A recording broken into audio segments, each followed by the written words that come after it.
जय हिंद दोस्तों, कैसे हैं आप सब। आज हम राजस्थान के झीलों का शहर यानी कि उदयपुर सिटी की बात करने जा रहे हैं। दोस्तों आज की वीडियो में हम जानेंगे कि हमको उदयपुर कैसे पहुंचना है, उदयपुर में हमको कहां रुकना है, उदयपुर में हमको खाने पीने की क्या व्यवस्था है, साथ ही साथ हमको उदयपुर में कहां कहां घूमना चाहिए और हमारा इन सारी जगहों को घूमने के लिए हमारा साधन क्या होगा। हम टैक्सी हायर करें या फिर हम स्कूटी या फिर बाइक रेंट पे लेके घूमें, उदयपुर हमको कब आना चाहिए, उदयपुर में हमको कितने दिन का स्टे बनाना चाहिए और अंत में ये भी जानेंगे कि उदयपुर में हमको एक व्यक्ति का कुल खर्चा कितना लग जाएगा। तो दोस्तों बने रहिए मेरे वीडियो में, एक एक करके सारी बातों को विस्तार पूर्वक मैं वर्णन करूंगा, जिससे आपको उदयपुर सिटी की यात्रा करने के लिए काफी सहूलियत भी मिले और साथ ही साथ आपका खर्चा भी कम से कम आए।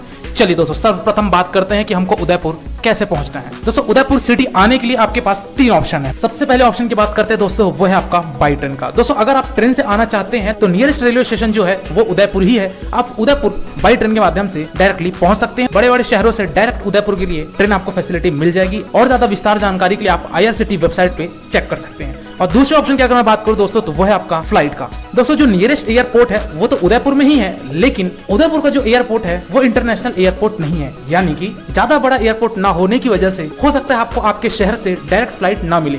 तो आप आ जाइए जयपुर। जयपुर से अगर मैं उदयपुर की दूरी की बात करूं तो आपका लगभग 400 किलोमीटर पड़ जाता है और ये 400 किलोमीटर की दूरी या तो आप टैक्सी के द्वारा तय कर सकते हैं, चाहे तो आप राजस्थान स्टेट ट्रांसपोर्ट की बस का भी इस्तेमाल कर सकते हैं। तो दोस्तों ये तो था आपके फ्लाइट का ऑप्शन। तीसरे ऑप्शन की अगर मैं बात करूं दोस्तों वो है आपका बाई बस। दोस्तों जयपुर, अजमेर, गुजरात, दिल्ली सब जगह से आपको डायरेक्ट बस फैसिलिटी अवेलेबल है, चाहे वो प्राइवेट बसेस हो चाहे आपके वो गवर्नमेंट बसेस हो, दोनों प्रकार के आपको बसेस मिल जाएंगी। तो आप अपनी यात्रा बाई रोड के माध्यम से भी तय कर सकते हैं अगर आप बस से आना चाहते हैं, या फिर अगर आप पर्सनल व्हीकल से आना चाहते हैं तो इस माध्यम से पहुंच सकते हैं। चलिए दोस्तों हम उदयपुर पहुंच चुके हैं। सबसे बड़ा प्रश्न आता है कि हम उदयपुर में किस लोकेशन में स्टे बनाएं जिससे हमको घूमने के लिए भी सहूलियत मिले और साथ ही साथ हमको हर प्रकार की फैसिलिटी अपने होटल के इर्द गिर्द मिल जाए।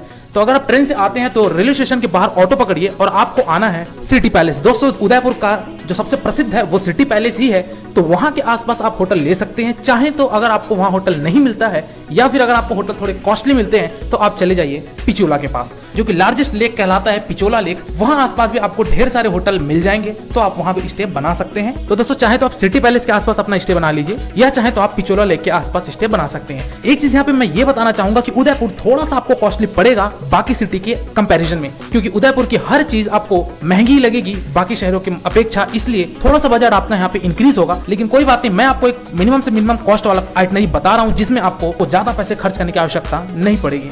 तो दोस्तों होटल आपको वहां पे 1500-2000 रुपए तक का एक दिन का होटल मिलेगा, जिसमें 2 से 3 व्यक्ति रुक सकते हैं। कुछ यात्री दोस्तों आपके रेलवे स्टेशन के बाहर जो होटल बने हुए हैं वहीं स्टे कर लेते हैं, लेकिन मैं ये रिकमेंड करूंगा कि आप स्टेशन के बाहर वाले होटल जो है उनमें स्टे मत करिए, क्योंकि आपको वो सिटी पैलेस की दूरी 2.5 किलोमीटर की पड़ जाती है। तो बार बार आपको ये 2.5 किलोमीटर का डिस्टेंस तय करने के लिए बार बार सिटी पैलेस आना पड़ेगा। इससे बेहतर है कि आप सिटी पैलेस के पास ही होटल ले लीजिए।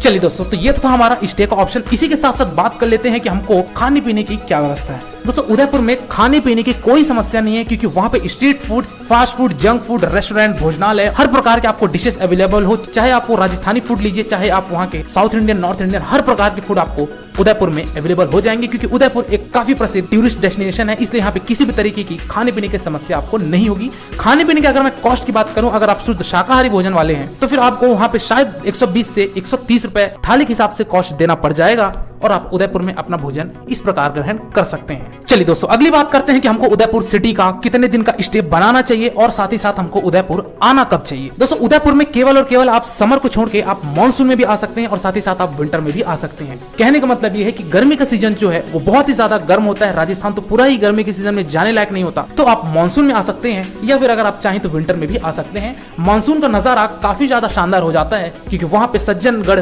वाइल्ड लाइफ सेंचुरी है, उसका दृश्य, साथ ही साथ आपके सज्जनगढ़ पैलेस का दृश्य और पूरे उदयपुर शहर का दृश्य, ये सारी चीजें आपको काफी ज्यादा लुभाएंगी, जो कि आपको मानसून में एक बेहद शानदार एक्सपीरियंस देती है। तो मानसून में भी आप आ सकते हैं। बारिश की अगर मैं बात करूं कि मानसून में आएंगे बारिश हमको ज्यादा देखने को मिलेगी, तो ऐसा कुछ नहीं है। उदयपुर में थोड़ी सी वर्षा कम होती है, इस कारण आप मानसून में भी अपना ट्रिप बना सकते हैं। अगर आप जुलाई अगस्त में बनाना चाहते हैं तो बना सकते हैं। चलिए दोस्तों, अब बात करते हैं कि हमको उदयपुर में कितने दिन का ट्रिप बनाना चाहिए। दोस्तों, ये डिपेंड करता है कि आपके पास टाइम कितना है, लेकिन अगर उदयपुर के एक्सप्लोर करने की बात की जाए तो 3 दिन आपके लिए भरपूर है। 3 दिन में आप आराम से उदयपुर को घूम लेंगे और तीसरे दिन शाम होते होते आप अपनी रवानगी ले सकते हैं। लेकिन कुछ टूरिस्ट दूसरे दिन ही रवानगी ले लेते हैं, जो कि एक नाइट स्टे करते हैं और 2 दिन रहते हैं। लेकिन मेरा जो आइटनरी है, मैं जो आज की वीडियो में जो बता रहा हूँ वो आपके 3 दिन का बता रहा हूँ, क्योंकि 3 दिन में कम से कम आप पूरे उदयपुर को एक्सप्लोर कर लेंगे। क्योंकि किसी भी जगह पे हम जाते हैं तो हम कोशिश ये करेंगे सारी की सारी जगह प्लेसेस कवर कर लें, ताकि हमको इस चीज का गिल्ट ना रहे कि शायद मैं वो चीज मिस कर दिया। एनीवे, तो दोस्तों हम 3 दिन का आइटनरी बता रहे हैं। सबसे पहले दिन हमको घूमना है सिटी पैलेस। दोस्तों, जैसा कि मैंने बताया, उदयपुर का सबसे प्रसिद्ध सिटी पैलेस, जिसको रॉयल पैलेस भी कहा जाता है, जो कि इस पैलेस को राजा उदय सिंह के द्वारा बनवाना शुरू किया गया था।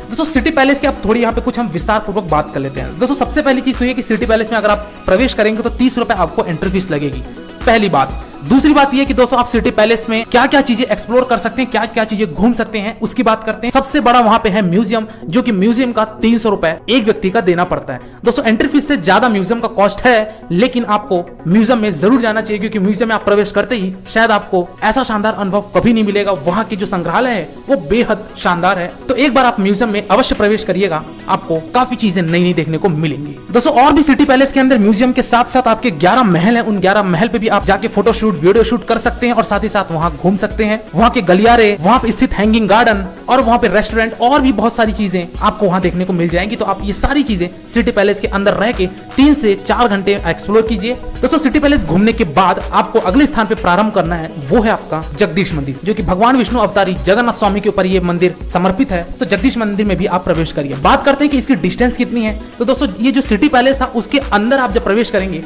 तो ही आपको ये मंदिर पड़ेगा। कुल मिला के कह देना चाहिए जगदीश मंदिर भी हमारे सिटी पैलेस के अंदर ही है। तो दोस्तों, एक बार आप यहाँ जरूर विजिट करिए, यहाँ पे आप मत्थे टेकिए और अगले स्थान की तरफ प्रस्थान करिए। वो है आपका अंबा माता मंदिर, जो कि आपका सिटी पैलेस से 1 किलोमीटर की दूरी पे पड़ता है। इस मंदिर को दोस्तों राजा सिंह ने बनवाया था, जो कि व्हाइट मार्बल से ये मंदिर काफी शानदार दिखता है। यहाँ भी जाइए, आप अंबा माता जी के दर्शन करिए और आप मूव करिए आप अपने अगले स्थान की तरफ, जो कि है आपका पिचोला लेक। दोस्तों, जैसा कि मैंने आपको बताया, लार्जेस्ट लेक कहलाता है पिचोला लेक और आपको यहाँ पे बोटिंग की भी फैसिलिटी मिलेगी, तो आप बोटिंग भी कर सकते हैं। हाई स्पीड बोट भी रहता है, इसका भी आनंद उठा सकते हैं। अब यहाँ पे हम बात करते हैं कि पिचोला लेक में जब हम बोटिंग करेंगे तो हमको क्या क्या चीजें को कवर करना है। सबसे पहली बात तो ये कि आप वहां पिचोला लेक जब आप पहुंचेंगे तो वहां से आपको बोट लेना है। बोट का जो कॉस्ट है दोस्तों, वो 500 रुपए एक व्यक्ति का कॉस्ट लिया जाता है। और वही अगर आप इवनिंग के समय जाते हैं, यानी कि अगर आप शाम 5 बजे या 6 बजे जाते हैं, तो फिर इसी बोट का कॉस्ट 700 रुपए हो जाता है। इसका कारण ये है 200 रुपए बढ़ जाने का, क्योंकि इवनिंग के समय पे जो पिचोला लेक का दृश्य है और जो वहां पे आपको लेके जाएगा जग मंदिर, ये दोनों का नजारा बहुत ही सुंदर हो जाता है। इस कारण से इसका रेट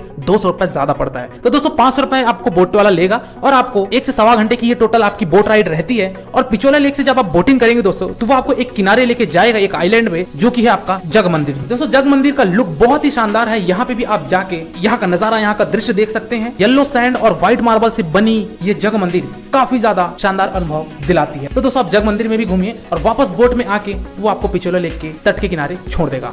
तो दोस्तों, इस तरीके से आपको पिचोला लेक का यात्रा करना है और उस दिन वापस आप सिटी पैलेस आइए और अपने होटल पे स्टे कर लीजिए। दोस्तों, अगली सुबह यानी कि डे नंबर 2, दोस्तों डे नंबर 2 में हमको अर्ली मॉर्निंग उठकर सबसे पहले प्रवेश करना है करणी माता मंदिर। दोस्तों, करणी माता मंदिर सिटी पैलेस से ज्यादा दूरी पे स्थित नहीं है। वहां पे आपको करणी माता का दर्शन करने के लिए 15 से 20 मिनट पहले ट्रैकिंग करके ऊपर चढ़ना पड़ेगा, क्योंकि करणी माता का मंदिर जो है वो अरावली पर्वत पे स्थित है। दोस्तों, आप रोप वे के माध्यम से भी करणी माता पहुंच सकते हैं और मैं ये रिकमेंड करूंगा कि एक बार रोप वे से ही आप जाइएगा, क्योंकि रोप वे से चढ़ते वक्त आपको जो पूरे उदयपुर शहर का और जो अरावली हिल्स का जो नजारा दिखेगा वो बेहद खूबसूरत रहेगा। तो एक बार आप रोप वे का जरूर आनंद उठाइएगा। दोस्तों, करणी माता मंदिर दर्शन करने के बाद हमको अब प्रस्थान करना है फतेह सागर लेक।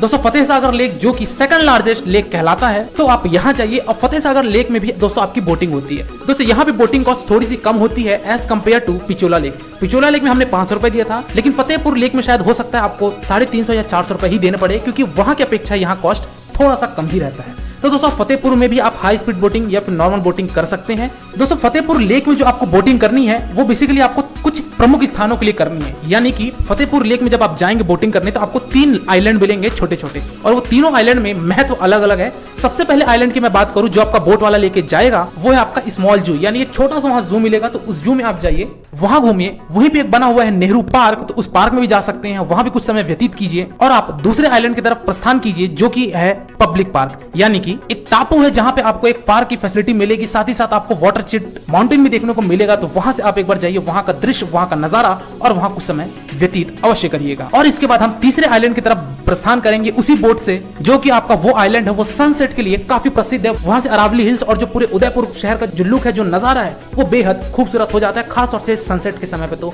बहुत ही ज्यादा। तो दोस्तों ये 3 आइलैंड का आप आनंद उठाइए, 3 आइलैंड घूमिए और उसके बाद वापस अगले स्थान की तरफ प्रस्थान करिए, जो कि है आपका सहेलियों की बाड़ी। दोस्तों सहेलियों की बाड़ी जो फतेहपुर लेक था वो उससे 1 किलोमीटर की दूरी पे पड़ता है। दोस्तों ये सहेलियों की बाड़ी जो है, इसमें आपको 10 रुपए की एंट्री फीस देनी पड़ेगी और इस पार्क में आपको दोस्तों एक गार्डन मिलेगा, जो कि फोटोशूट के पर्पज से तो काफी ज्यादा महत्वपूर्ण प्लेस है। तो अगर आप फोटोशूट या वीडियो शूट में इंटरेस्ट रखते हैं तो सहेलियों की बाड़ी में जरूर जाइएगा। दोस्तों इस सहेलियों की बाड़ी का बनाने का जो उद्देश्य था वो ये था कि शाही परिवार यानी कि राजा उदय सिंह ने बनवाया था इसको, जो शाही परिवार की लेडीज थी उनके लिए ये गार्डन बनाया गया था, जिसका नाम सहेलियों की बाड़ी रखा गया था। चलिए दोस्तों प्रस्थान करते हैं हम अगले स्थान की तरफ, और वो है आपका बागोर की हवेली। दोस्तों बागोर की हवेली आपको शाम के समय पे विजिट करना है। सेकंड डे में अगर आपको शाम हो जाता है तो आप बागोर की हवेली अवश्य विजिट करिएगा। यहाँ पे आपको एक म्यूजियम मिलेगा। म्यूजियम का जो एंट्री कॉस्ट है वो आपका 50 रुपए है। तो आप यहाँ जाके एक बार म्यूजियम में आप जाइए, वहाँ भी आप प्राचीन वस्तुओं का एक बार आप दृश्य देखिए, नजारे देखिए। तो यहाँ आप एक बार जरूर जाइएगा। और साथ ही साथ अगर आप बागोर की हवेली में अगर प्रवेश करते हैं तो उसके लिए भी आपको एंट्री फीस देनी पड़ेगी, जिसका कॉस्ट 90 रुपीज है, यानी कि म्यूजियम का 50 रुपए और साथ ही साथ आपके इस हवेली के एंट्रेंस के लिए आपको 90 रुपए देना पड़ेगा। अब दोस्तों यहाँ पे बात ये करते हैं कि मैंने शाम के समय पे आप जाइए, मैंने ऐसा क्यों कहा। दोस्तों इसका कारण ये है कि बागोर की हवेली में शाम के समय पे राजस्थानी डांस होते हैं, यानी कि फोक डांस होते हैं, जो कि आपको एक बार अटेंड जरूर करना चाहिए। 7 बजे से लेकर 8 बजे तक ये नृत्य किया जाता है, जिसमें आपको शामिल होना आवश्यक है, क्योंकि आप एक बार डांस देखेंगे तो आप काफी ज्यादा एंजॉय करेंगे इस फोक डांस को। तो एक बार आप जरूर बागोर की हवेली में एक बार जरूर जाइएगा और शाम के समय जाइएगा। 7 बजे से 8 बजे तक का ये शो चलता है, लेकिन आपको जो प्रवेश करना है यानी कि बागोर की हवेली पहुंचना है वो 5:30 या 5:45 तक अधिकतम पहुंच जाना है, क्योंकि इतनी ज्यादा यहाँ पे भीड़ होती है कि आपको सीट नहीं मिलेगा अगर आप थोड़ा सा लेट आएंगे। 7 बजे से शो है और आप सोचेंगे 6:45 तक मैं पहुंच के शो का आनंद उठा लूंगा, तो याद रखिएगा सबसे पीछे का सीट आपको मिलेगा। इसीलिए थोड़ा समय से जाइए और आप अपनी सीट बुक करके 1 घंटे का ये शो आप जरूर देखिएगा। दोस्तों ये तो था डे नंबर 2 की बात। अब हम बढ़ते हैं डे नंबर 3। अर्ली मॉर्निंग आप उठिए और आपको जाना है सज्जनगढ़ पैलेस, जिसको मॉनसून पैलेस भी कहा जाता है। दोस्तों इस पैलेस को बनवाने वाले राजा सज्जन सिंह हुआ करते थे, जो कि केवल मॉनसून के दृश्य के लिए ये बनाए थे। यानी कि जैसे मॉनसून आएगा तो पूरे उदयपुर और अरावली हिल्स का दृश्य देखने के लिए ये सज्जन पैलेस को बनाया गया था, जिसका कारण यही है कि इसका नाम मॉनसून पैलेस भी रखा गया है। तो दोस्तों यहाँ पर एक बार आप जरूर जाइएगा। यहाँ से आपको काफी शानदार दृश्य दिखेगा अरावली पर्वत का, साथ ही साथ पूरे उदयपुर के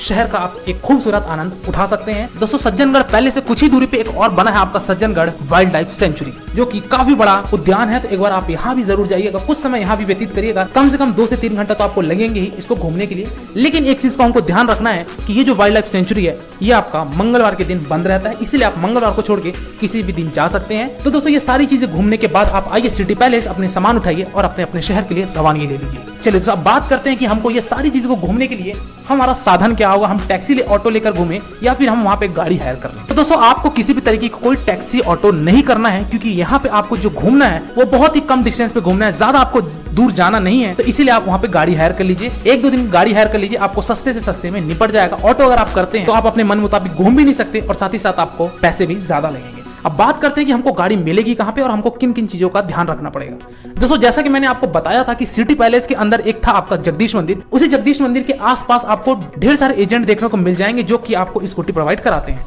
तो दोस्तों वहां से आप स्कूटी ले लीजिए। स्कूटी की अगर एक दिन की कॉस्ट की बात करूं मैं तो आपका 400 से 500 रुपए चार्ज करते हैं और आपका कुछ सिक्योरिटी डिपॉजिट भी करवाएंगे। ध्यान रखिएगा दोस्तों आपके पास ड्राइविंग लाइसेंस होना जरूरी है और आपको हेलमेट एजेंट ही प्रोवाइड कराएंगे। तो आप वहां से गाड़ी लेकर ये सारी चीजों को घूम सकते हैं। दोस्तों डे नंबर 1 पे तो आपको स्कूटी लेने की जरूरत नहीं है, डे नंबर 2 में और डे नंबर 3 में ही आपको स्कूटी की आवश्यकता पड़ेगी, क्योंकि डे नंबर 1 जो था आपका 1 किलोमीटर के दायरे पे ही सारी जगह हमने घूम लिया था, जो कि आप पैदल भी कर सकते हैं। और अगर आप पैदल नहीं करना चाहते तो ओला या उबर के द्वारा भी ये सारी जगहों को कवर कर सकते हैं। तो दोस्तों ये सारी बातें थी कि हमको उदयपुर कैसे टूर प्लान करना है। अब बात करते हैं कि हमको यहाँ पे उदयपुर का एक व्यक्ति का कुल खर्चा कितना लग जाएगा। तो दोस्तों अगर आप 3 दिन का ट्रिप बनाते हैं और अगर आप स्कूटी हायर करते हैं और एक आप मॉडरेट होटल में रुकते हैं, तो दोस्तों आपको जो एक व्यक्ति का कॉस्ट है वो लगभग 6 से 7 हजार रुपए में आराम से निपट जाएगा। वही अगर आप कपल्स हैं तो मान के चलिए 10 से 12 हजार रुपए से ज्यादा खर्चा नहीं होगा पूरे उदयपुर सिटी को घूमने के लिए। दोस्तों इस फेयर में मैंने किसी भी तरीके के आपके ट्रेन की टिकट, फ्लाइट की टिकट और अगर आप कोई शॉपिंग करते हैं उदयपुर में, इन सारी चीज को मैंने इंक्लूड नहीं किया है। यहाँ पे मैं केवल और केवल उदयपुर में होने वाले खर्चे, एंट्री फीस, भोजन, होटल्स, इन सारी चीजों को जो कॉस्ट बताए हैं वो आपका 6000 से 7000 रुपए लगेगा और आप पूरे उदयपुर का यात्रा कर लेंगे। तो दोस्तों इसके बाद अगर आपको कोई डाउट है या फिर कोई क्वेरी है तो आप मेरे